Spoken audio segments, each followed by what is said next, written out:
Hello student, कैसे हैं आप लोग। आई होप आप सभी लोग बहुत अच्छे होंगे। पिछले वीडियो में आप लोगों ने बहुत अच्छा रिप्लाई दिया, ठीक है, रिस्पांस दिया वीडियो पे। तो आज हम लोग केमिस्ट्री क्लास 10th का सेकंड पार्ट लेके आ चुके हैं। आज हम लोग देखेंगे क्या, आज हम लोग पढ़ेंगे रासायनिक अभिक्रिया एवं समीकरण के बारे में, ठीक है, जिसमें आज का टॉपिक होगा रासायनिक अभिक्रिया की क्रियाविधि और हम लोग पढ़ेंगे रासायनिक अभिक्रियाओं में विशेषताएं।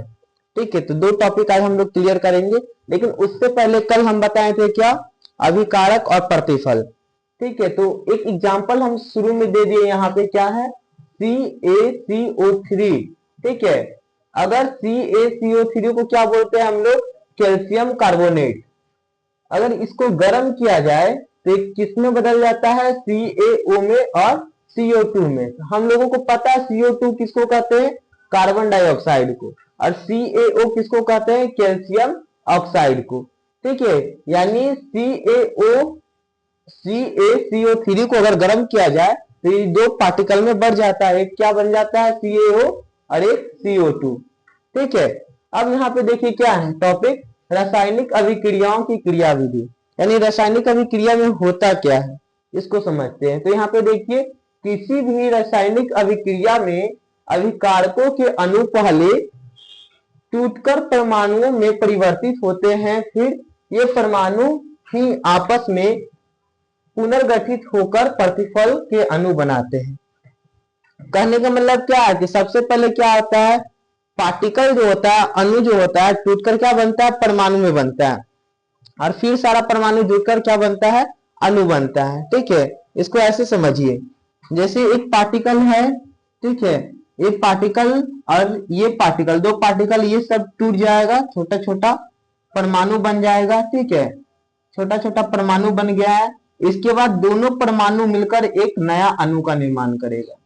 ठीक है, ये आपस में जुटेगा और एक नया पदार्थ बनाएगा। ठीक है, एक नया परमाणु बनाएगा, ये इसका पार्टिकल मान लीजिए, ये इसका पार्टिकल मान लीजिए। ठीक है, इस तरह से होता है। तो ये हो जाता है क्या, रासायनिक अभिक्रियाओं की क्रियाविधि। इसमें क्या होता है, रासायनिक अभिक्रिया में अभिकारक का जो अणु होता है ये टूटकर बन जाता है किसमें, परमाणु में। ठीक है, अणु में था, टूटकर किसमें बन गया, परमाणु में। ठीक है, और फिर क्या होता है, ये परमाणु आपस में पुनर्गठित होकर, यानी ये जो परमाणु है इसका परमाणु हो गया या फिर इसका परमाणु होगा, ठीक है, ये आपस में जुटकर फिर से क्या करता है, प्रतिफल का अणु बनाता है। प्रतिफल का अणु बनाया यहाँ पे। ठीक है, तो ये पूरा का पूरा जो अभिक्रिया है ना, इसी को क्या कहते हैं, रासायनिक अभिक्रिया की क्रियाविधि। ठीक है, अब यहाँ पे नेक्स्ट टॉपिक है क्या, रासायनिक अभिक्रियाओं की विशेषता, यानी रासायनिक अभिक्रिया का क्या क्या विशेषता होता है, रासायनिक अभिक्रिया में होता क्या क्या है, इसका क्या क्या विशेषता है, इसको समझते हैं। तो सबसे पहला विशेषता क्या है रासायनिक अभिक्रिया का, गैसों की उत्पत्ति। यानी कोई भी रासायनिक अभिक्रिया होगा तो क्या होगा, इसमें गैस का उत्पत्ति होगा, यानी क्या होगा, कोई ना कोई गैस बनेगा, ये चीज होता है। ठीक है, दूसरा क्या इसका विशेषता है, अवक्षेप का बनना। देखिए कुछ रासायनिक अभिक्रिया ऐसा होता है जिसमें अवक्षेप बनता है। अब अवक्षेप होता क्या है, ये होता है यानी जो जल के अंदर या किसी भी विलय में जो नीचे तल में जम जाता है उसको अवक्षेप कहते हैं। जैसे देखते होंगे क्या कि नमक और बालू को अगर मिलाया जाएगा तो बालू क्या होगा, नीचे जम जाएगा, तो वो क्या किया, अवक्षेप बन गया। ठीक है, लेकिन नमक क्या होगा, पानी में घुल जाएगा।